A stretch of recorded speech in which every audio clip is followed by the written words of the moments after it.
हर हर महादेव। सावन के इस पावन महीने में आज हम शिव और एक परम भक्त की कथा लेकर आए हैं। लास्ट तक बने रहिएगा दोस्तों। कथा बहुत ही अच्छी है, मनोरम है, आपको बहुत ही अच्छा लगेगा। एक समय की बात है, भगवान शिव जी के एक परम भक्त बुद्ध बहुत वृद्धावस्था में थी। अम्मा थी जो हर समय भगवान शिव जी का नाम जपती थी, ओम नमः शिवाय का मंत्र जपती थी। वह परम भक्त थी, भोलेनाथ की पूजा अर्चना भी हमेशा करती थी। परंतु वह बुढ़िया बहुत ही कंजूस थी। वो कभी भी किसी को भी दान दक्षिणा नहीं देती थी। जब पड़ोस में उसे कुछ देने को कहा जाए तो वो कहती थी, नहीं, मैं शिव की भी बड़ी भक्त हूँ, मैं किसी को कुछ नहीं दे सकती हूँ। हर समय भोलेनाथ का नाम ही जपती थी।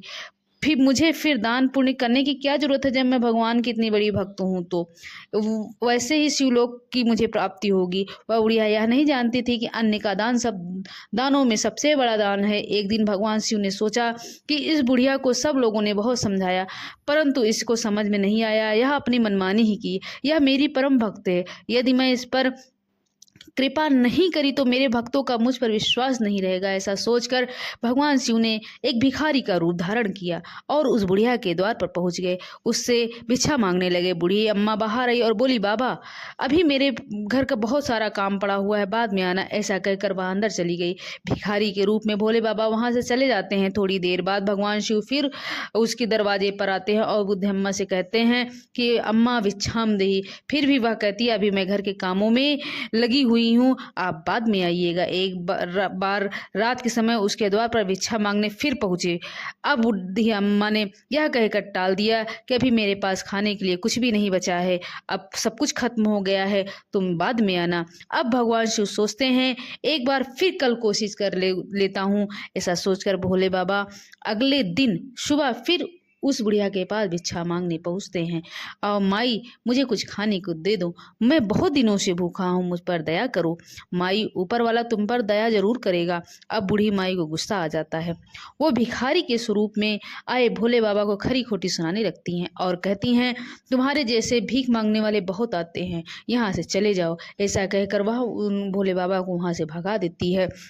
अब भगवान शिव सोचने लगते हैं, यह बुढ़िया कभी नहीं सुधरेगी। ऐसा सोचकर भोले बाबा शिव शंकर वहां से चले जाते हैं। अब वह दिन भी आ जाता है जब बुढ़िया को लेने के लिए यमदूत आते हैं। यम के दूतों को देखकर बूढ़ी अम्मा बोली, अरे मुझे तो शिवलोक में जाना है। यम के दूत बोले, बूढ़ी अम्मा, ऐसा तुमने कोई काम नहीं किया है जिससे तुम्हें शिवलोक की प्राप्ति हो।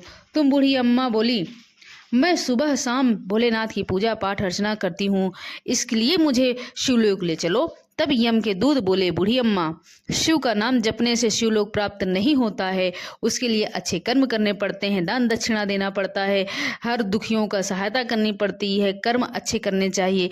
मुझे जहाँ ले जाना है मैं वहीं तुम्हें ले जाऊंगा। एक बार फिर भोले बाबा से मुझे मिलवा दो प्लीज। तब यम के दूत बूढ़ी अम्मा को शिवलोक लेकर पहुंचे। शिवलोक पहुंचकर बूढ़ी अम्मा भगवान शिव को पैरों में गिर जाती हैं और कहने लगती हैं, प्रभु यह क्या है? मैं तो सुबह शाम चारों पहर आपकी पूजा अर्चना करती थी, आपकी भक्ति में लीन रहती थी, फिर मुझे शिवलोक की प्राप्ति क्यों नहीं हुई?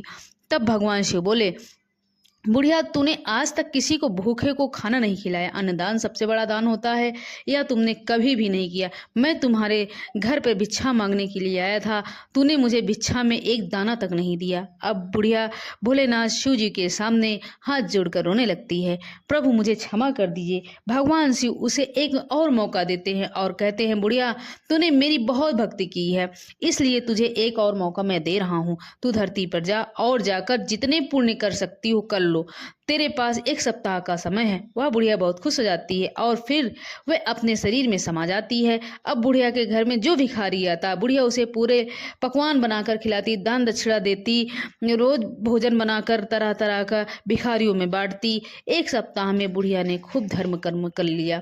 अपने मरने से पहले उसने थाली लोटे से लेकर सोना चांदी अनाज आदि जितने भी चीजें हो सकती थी उसने दान दक्षिणा दिए। एक सप्ताह बाद जब दोबारा बुढ़िया के प्राण निकले तो उसे भोलेनाथ शिवलोक में ले गए और उसको शिवलोक की प्राप्ति हुई।